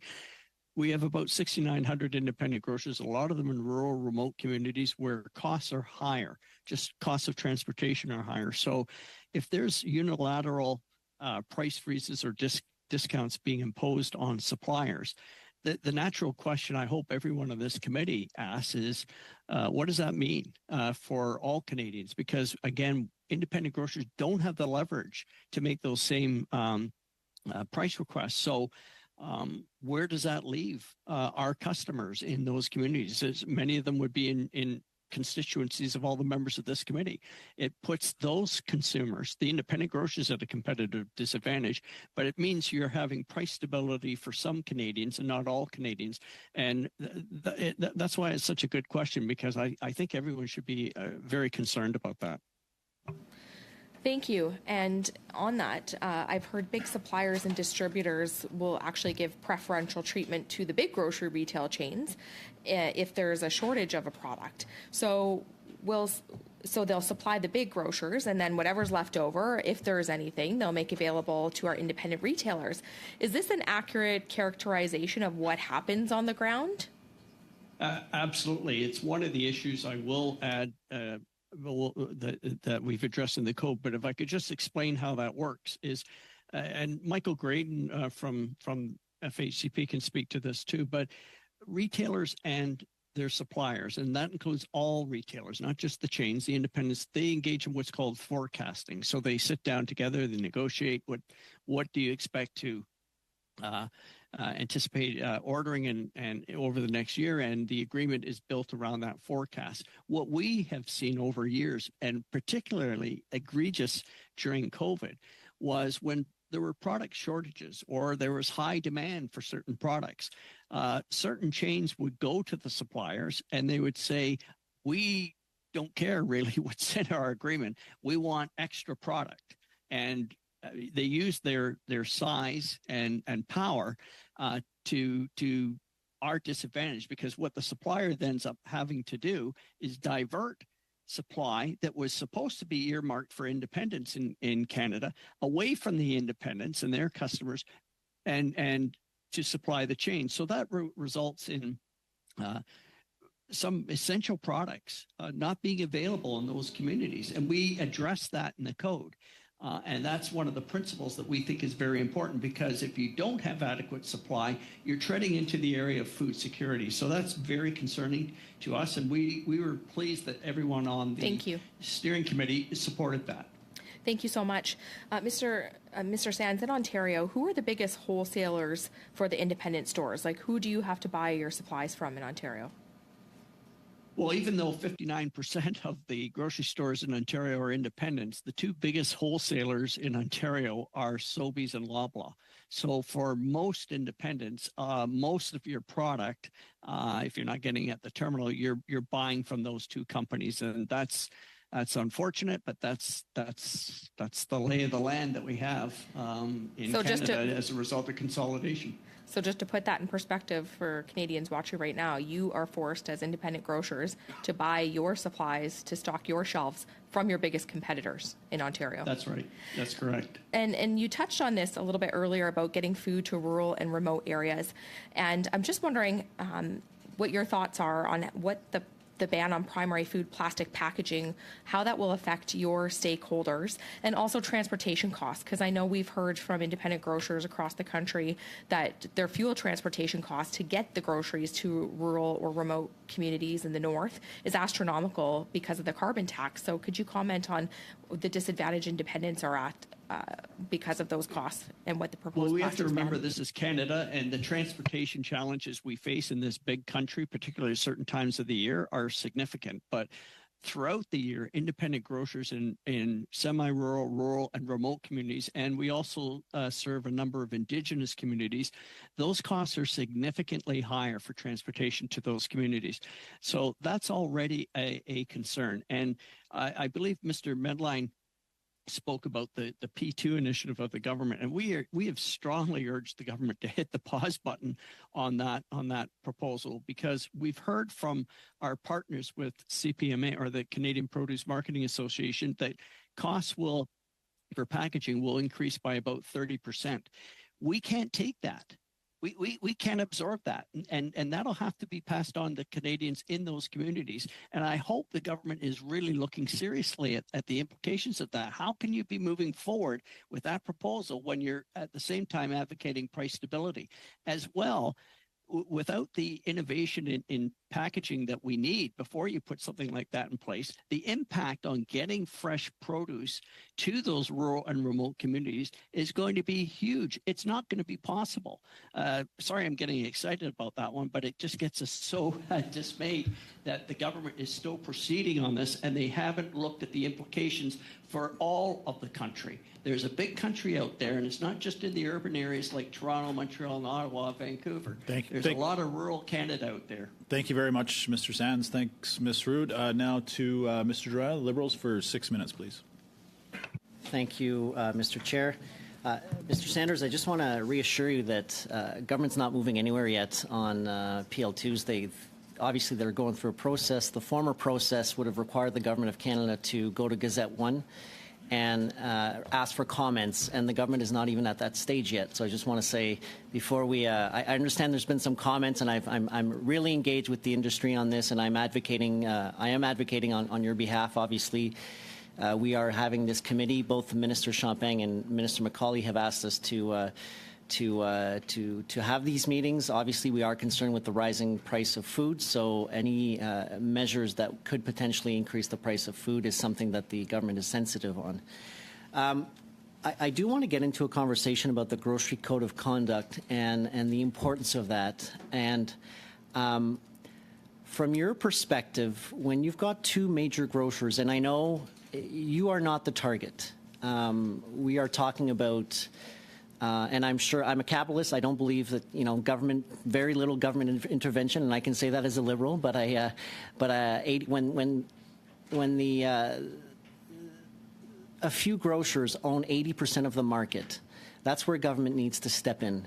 And the fact that two major retailers are now saying that we've participated in the process, we've potentially helped drafted potential regulations, but screw you, this will increase costs, and we don't want to participate anymore. What does that tell you? It tells me it should be a clear message to everyone how much we need a code. What it also tells us, and it will tell other stakeholders, is I know there will be some people who are presently supporting the code that will not support being included in the code while their retail competitors are not.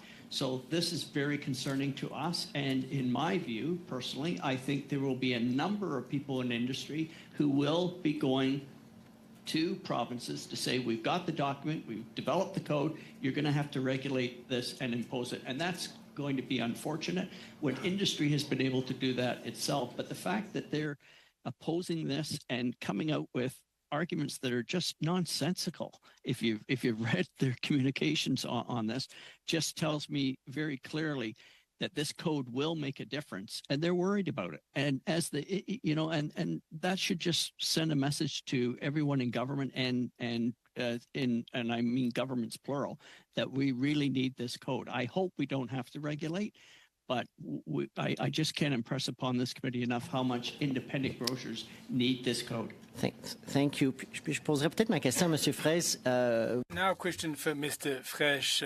You spoke about this in your testimony.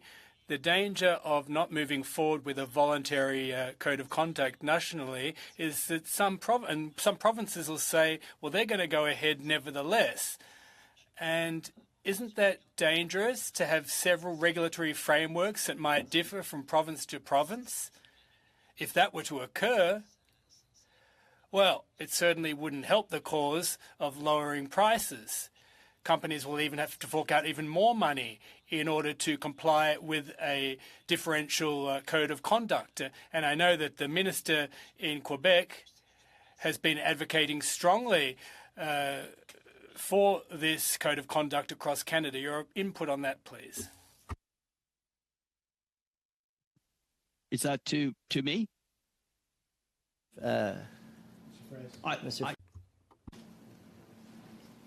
Maybe he wants.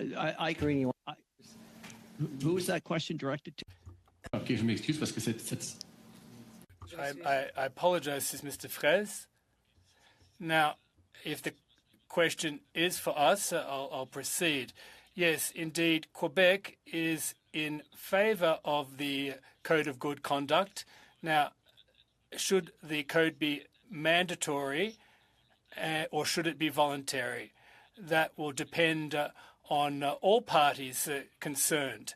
Now, for the time being, we're talking about a voluntary code, but if we really want it to work properly, well, we cited other countries such as the UK, and in the UK, it's a mandatory code of conduct. Now, the problem there is that each and every province would have to legislate on this, and that's an additional stumbling block or obstacle. But all the provinces do need to sign off on this because Canada is a very big country and consumers should be able to find the same prices across Canada. Question to you, Mr. Graydon. Just the fact that, and you've also mentioned it, but the fact that we've got two major players openly questioning, despite the fact that they've been engaged in the process and now are saying, well, we don't want anything to do with the process anymore. I don't understand for the life of me how you're essentially potentially telling provinces that those that were very vocal about this and this was the important issue. And I would argue the fact that the reason why we are having this conversation nationally is because a few provinces, and some were brought to the table kicking and screaming, but I would argue that this was to the industry recognize that having regulatory frameworks in a province that's not necessarily the same in another province is bad for business. And I'd just love your opinion on that. It will certainly add complexity to the situation, and I have some confidence in the federal, provincial, territorial ministers' process that if they feel strongly enough that a code is in fact the solution, that they will come to agreement to try to have consistent regulations applied across the country. We're also hopeful if you get a large province or two that engage in the code and make it mandatory for participation, you're pretty much having to participate one way or the other anyways, especially if it happens to be the province of Quebec and or, let's say, Ontario. Thank you, Mr. Graydon. Appreciate that. Now, Mr. Perron, for 6 minutes, s'il vous plaît. Thank you very much, Mr. Chair. Thank you, witnesses, for being here. Mr. Graydon, if I understood correctly, you're not the only one that pointed out Loblaws and as being an outlier. What will happen if not everyone signs off on this code of conduct? I don't think it'll move forward. I think you will find that the other retailers who have been very engaged in the program, Metros and Sobeys, Save On Foods in Western Canada, will likely see it as yielding competitive advantage to Loblaws and Walmart and likely won't sign on. You also have an issue with some of the large manufacturers who look at it and go, when 40+% of the industry is outside the code, we get very concerned about being too aggressively involved in it in regards to the potential of retribution.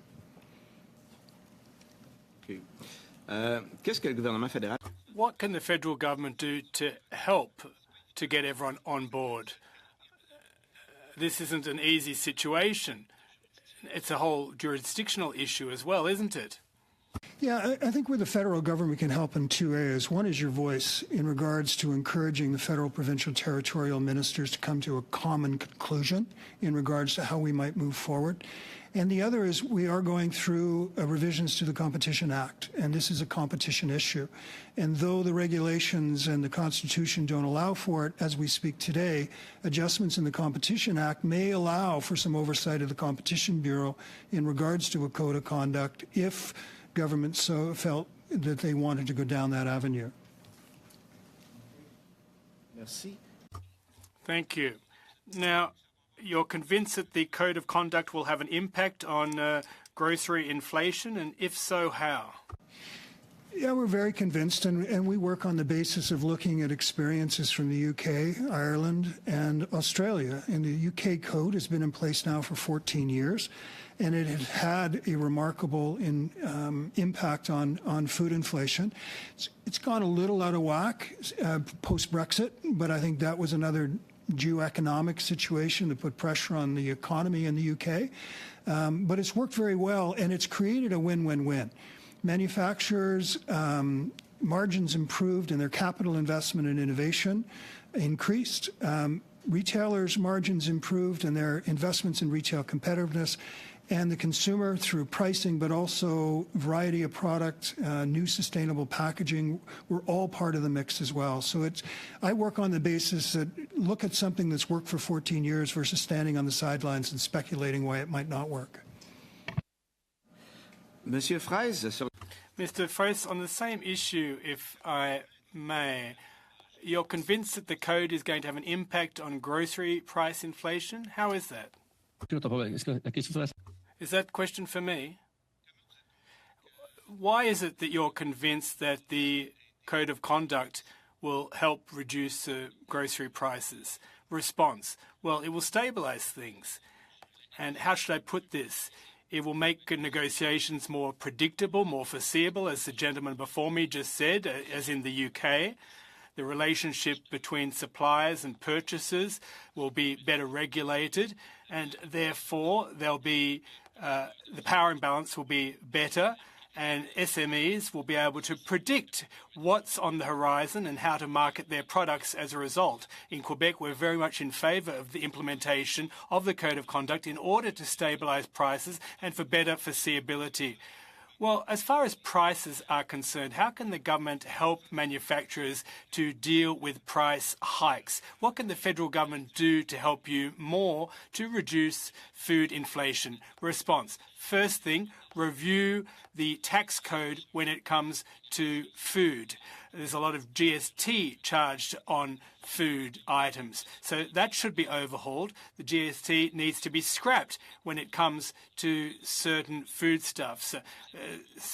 Now, a significant cost for us has to do with transport. Therefore, taxes on energy need to be reduced, both in the plants themselves and in terms of transport.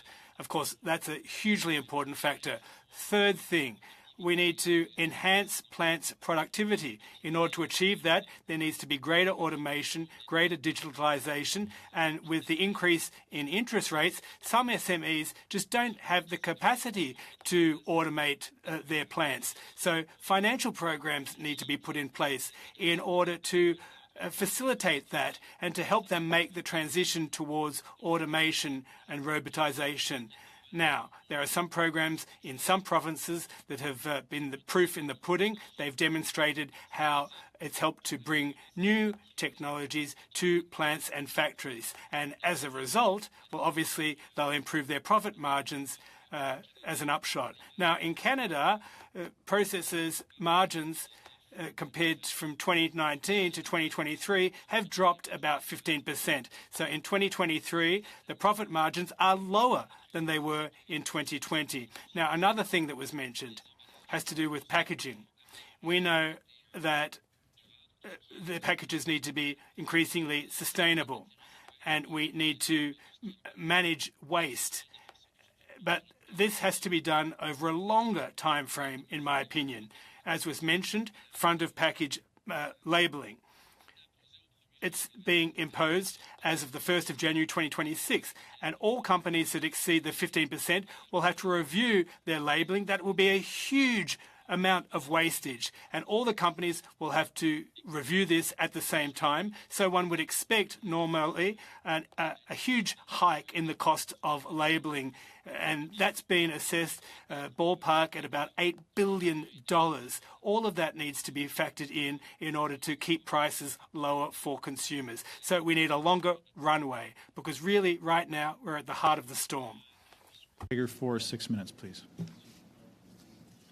Thank you very much, Mr. Chair. I'd like to echo comments from all of my colleagues in thanking all of our witnesses today for helping guide our committee through this very important study. So Ms. Farrell and Mr. Graydon, I'd like to direct these questions to both of you. Both of your organizations represent companies of, with a variety of size and strengths. Some are very large multinationals and have a lot of market power of their own. Others are small to medium industries that are located just in a region of a province, let alone a province.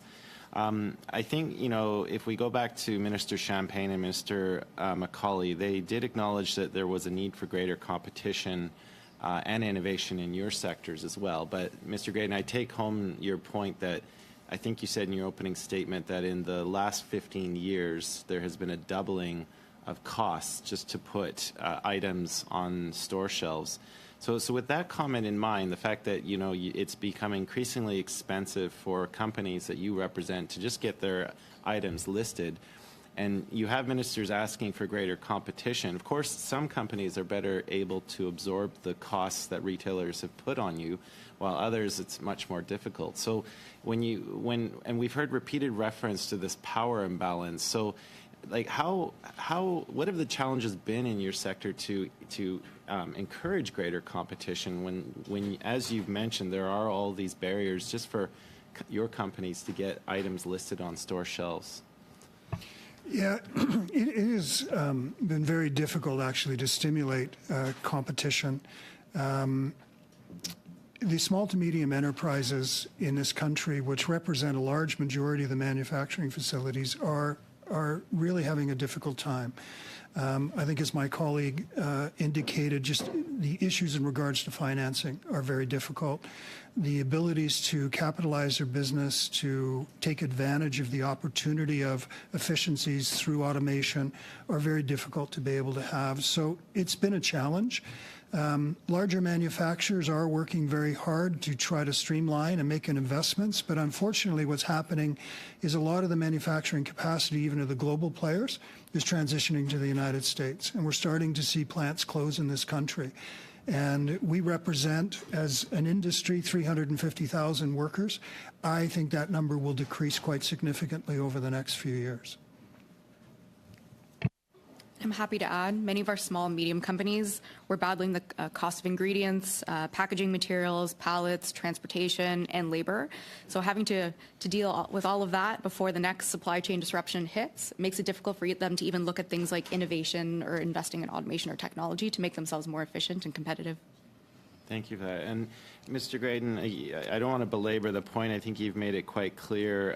You were able to say out loud what Mr. Medline was unable to say, that it was Loblaw and Walmart. And I do think it's unfortunate that those two companies seem to have thrown a wrench into the works. So, before their apparent opposition to the process that's going through, I guess is it correct to say that we seem to be on a path towards a voluntary code, but now you believe that the only way forward in order to make it fair for all players is for the government to use its legislative authority in conjunction with the provinces to make this, in fact, mandatory with clear rules for everyone? Yes, I think that's the only path forward. I just do not see, when we looked at the request from Loblaws in regards to changes, it would virtually neuter the code ineffective. And I think, we as an organization, meaning the working group from the Code Committee, I think provided some very concrete responses to them.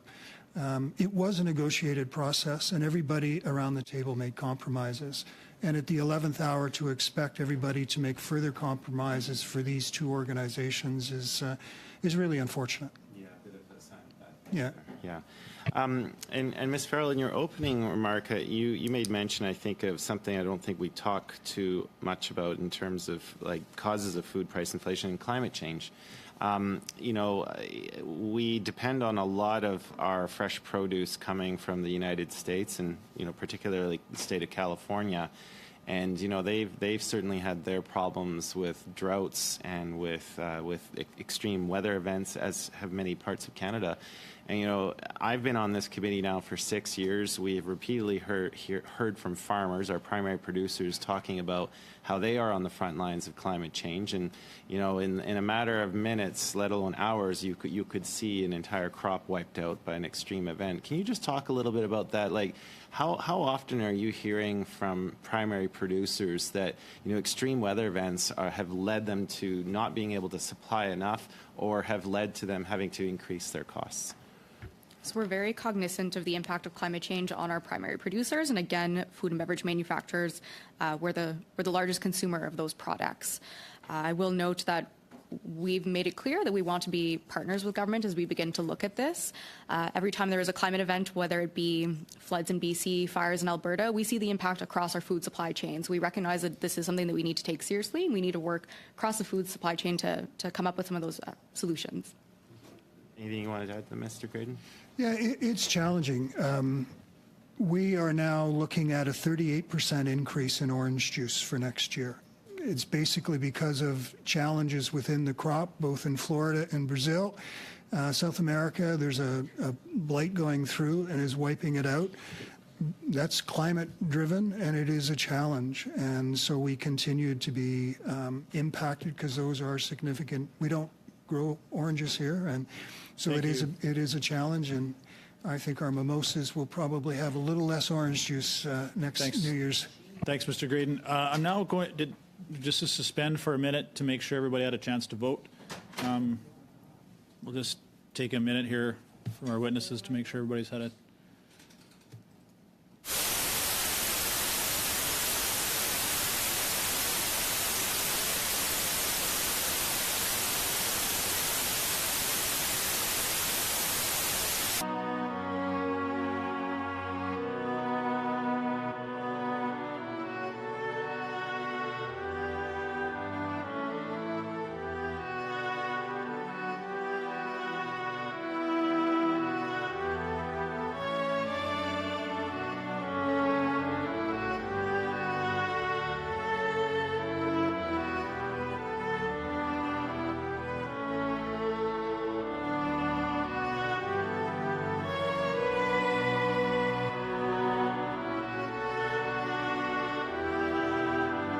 For our last two question rounds here to Mr. Epp for 5 minutes, please. Thank you, Mr. Chair, and thank you to all the witnesses for being here. I'm going to pick up on a comment from Mr. Drouin from across the table. I'm a proud conservative and believe that the market is the best way to transfer goods and services, but a market only works when there's a balance of power. And that's, I think, at the heart of what we're dealing with here. And the Code of Conduct has come up from all the witnesses in both panels here today. So let's go back. This is not actually inventing the wheel because, as has been brought up in testimony, other parts of the world have gone down this road. Can you comment on the history, just in general? I'll start with Mr. Graydon. The history of the Aussie and the UK-Irish model. They did not start where they are right now. Why? No, 14 years ago when the UK code was implemented, it was a voluntary code as well, and it lasted 2 years. Unfortunately, the large retailers in that market did not participate and comply with the code, which forced government to regulate it. In Australia, they pretty much learned from the UK experiences and implemented a regulated code right from the start. They're two very different codes. The UK code is very principle-based, which is something that we've aligned to, and the Australian code is very much prescriptive. It reads like regulation almost from that aspect of it. Both have been very, very effective in regards to achieving the results and the principles that they had originally intended to try to solve. That the Australian code, though, is still a voluntary code. Is that correct or not? Not really, no. It is voluntary in as much that once you sign on, you must live and adhere by it. There are only 2 retailers in the marketplace, so those 2 retailers do currently participate. And we've structured the Canadian code as a voluntary code in the same way. Once you are in, you must live and abide by the code. Farrell, I just want to make a small correction in your opening testimony. You mentioned canned vegetables. It's also canned and frozen because I've supplied both to your members. How many of your members are big enough to stand up and say no to one of the big retailers and not suffer dramatically? Not many of them. The majority are small and medium. That's what makes up the makeup of our company. So I will note from the beginning, we have been pretty clear that we wanted the code to be mandatory and enforceable, recognizing that for most of our companies, they are small and medium and they don't have the ability to stand up to the big retail. So the code deals with the distribution of shocks, the distribution of costs, whatever, and you know the challenge before the committee, the challenge before the government is actually to reduce grocery costs. And when I look at what's come up in testimony today, I think I heard correctly, $8 billion for front-of-pack labeling. We've got $5 billion that are internal to fines within the system. I haven't heard a number yet what the carbon tax is adding. I think that data will be coming out shortly. And I also haven't heard a number of what the potential costs, besides food spoilage, would be for the P2 arrangements. Can anybody comment on an estimated number of the cost of the system just on the P2, Mr. Graydon?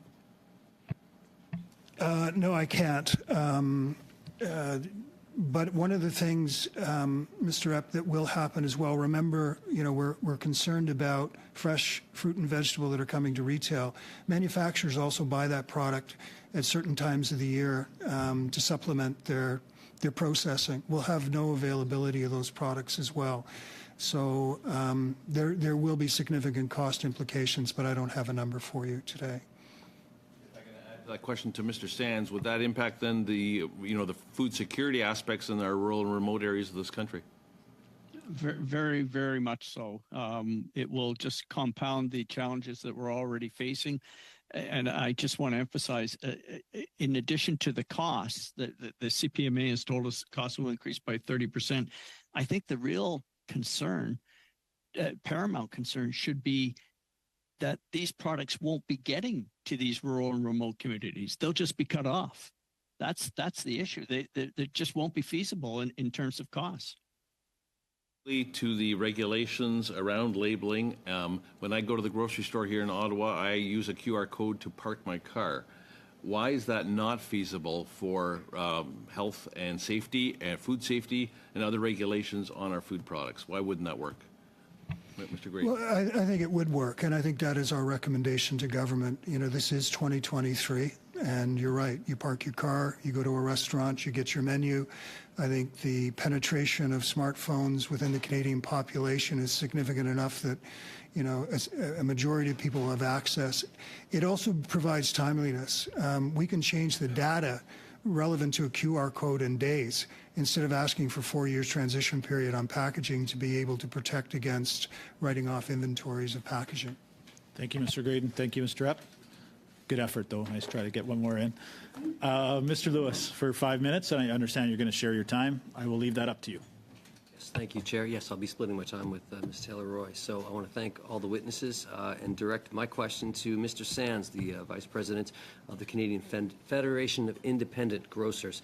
You mentioned there are 6,900 stores across Canada with a symbiotic relationship with our community. Makes me think of, in my community, Pim's grocery store, which is a landmark in Wellesley. So I appreciate your advocacy on behalf of independent grocers to all 3 levels of government. And we've talked, and I will continue to talk about the Grocery Code of Conduct and how it'll have to be signed on by both federal government and provincial governments as well. So my question is in a few parts. How important is this Grocery Code of Conduct to help level the playing field for independent grocers, which to ensure fairness, to compete against that size and power of the major grocery chains? How important is it for cooperation with all the provinces and territories? And then thirdly, how important is it for those 2 of the 5 large grocery chains who are opposing the Grocery Code of Conduct, Loblaws and Walmart, to get on board? Well, one of the things I say to my members, who, I'll be honest with you, who have said, will this code really make a difference in keeping us on that playing field? Because I don't like to use the term, to be honest with you, level playing field, because the industry, that horse is galloped out of the barn. We're very consolidated. Our advocacy is just trying to keep us on the playing field. And those members of mine who have questioned, will this code actually make a difference? I actually point to the opposition of Loblaw and Walmart as being precisely why it will make a difference. If it wasn't going to make a difference for them, then why are those 2 chains so opposed to seeing that code come in place? I do, though, this will make a significant change in our access to fair and reliable supply for all Canadians. And I think that is should be a paramount concern of every government across Canada.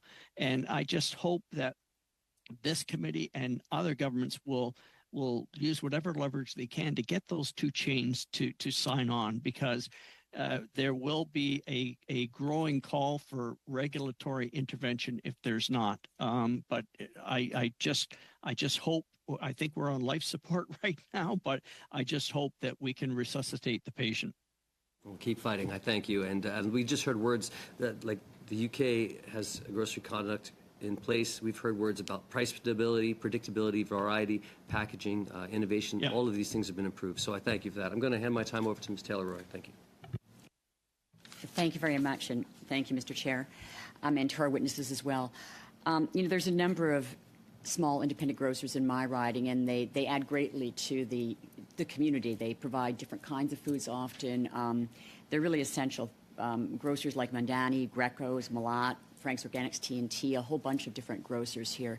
And I'm very concerned about their survival. So hearing this opposition to the Grocery Code of Conduct now that I thought we were making progress on, and I know it's a voluntary arrangement and there's been a working group, what are your suggestions to actually get a Grocery Code of Conduct implemented then if there is this kind of opposition right now? And maybe, Mr. Graydon, you can start. Yeah, I just think it's going to require government intervention. It's unfortunate. I think we were working down a pathway of a unique model of collaboration with an industry which demonstrated our abilities to come together and find a workable solution to bring economic certainty to our industry. And unfortunate, the competitive challenges for Walmart and Loblaws are such they don't want to yield any power whatsoever, either with the supplier community or even potentially leveling the playing field with their own competitors. So I think it is similar to the UK, where when the code was originally discussed in the UK, the large retailers were very anti it. You ask them today in the UK, they'll tell you it was the best thing that ever happened. So I think it's a natural place that we're at in regards to resistance of yielding power. But it is unfortunate. I think we're going to have to go down the same path as the UK and find a regulatory solution. Okay, thank you. And I just had one other question. I appreciate that. The Bill C-56, where we're increasing competition, or asking the Competition Bureau to look at that, do you think that those changes or having an increase in the power of the Competition Bureau will also help independent grocers? I'm not sure if it's going to help the independent grocers, and I'm not even sure that it's going to, as it's currently structured, going to make that much difference in this consolidated grocery market. I think something very specific to the code is required in regards to the legislation to yield authority to somebody like the Competition Bureau to be able to have oversight of a code of conduct. And that's a similar sort of environment that exists in the UK, where a branch of government has overall responsibility for. Thanks, Mr. Graydon. Thanks, Ms. Taylor-Roy. Thanks for witness. I just had one question, kind of as a result of what Mr. Lewis was raising and Mr. Epp. Certainly with the concern that the Grocery Code of Conduct is going to survive, as somebody said, it's on life support. What would have more of an impact on, if our long-term goal here is to address the inflation or the increasing cost of food, would it be, a 3-month price freeze on the retailers, or is it more government regulations and policy would have more of an, I'm thinking of labeling and the plastics here. What would have more of an impact? Well, I think at the end of the day, regulation and policy is always going to yield. Short-term price freezes are just that. They're short-term. And it puts economic uncertainty into the manufacturing community. And at some point in time, they're either going to go out of business or they're going to find a way to try to recoup those costs. So the more that we can yield to some of the regulatory issues, and it's not necessarily that we're not concerned about front-of-pack labeling. It's how it's being executed. The principle of informing consumers to make informed decisions on what they purchase is fine, but just use current technology. But at the same time, I think regulation is required under Code of Conduct and needs to be brought into the discussion around how this particular code needs to be implemented effectively across Canada. Come on then. I would agree, and I would just add that the price freezes, it just means that our manufacturers have to absorb those costs. They aren't able to request price increases. So really, as I said, as Michael Graydon said, making the code mandatory is what, in the medium to short term, I'd say have the biggest impact. Mr. Sands, any comment there? Yeah, the only thing I do want to add to what to say, I do want to impress upon everyone the fact that because this doesn't fall under one single government's jurisdiction, what we're looking at, though, when we talk about regulation is the possibility of having a fragmented regulatory checkerboard system in Canada if all provinces don't sign on. And that's a bit of a concern for us. I'm not disputing what Mr. Graydon is saying about, that we may have to go down the regulatory path, but I think it should be something that we we try to avoid, if possible, by having a single uniform code, because again, having a patchwork of codes in different provinces, that's something that I think we're all concerned about. Thanks, Mr. Sands. Thanks to our witnesses. We'll now suspend for a few minutes as we prepare to go in camera.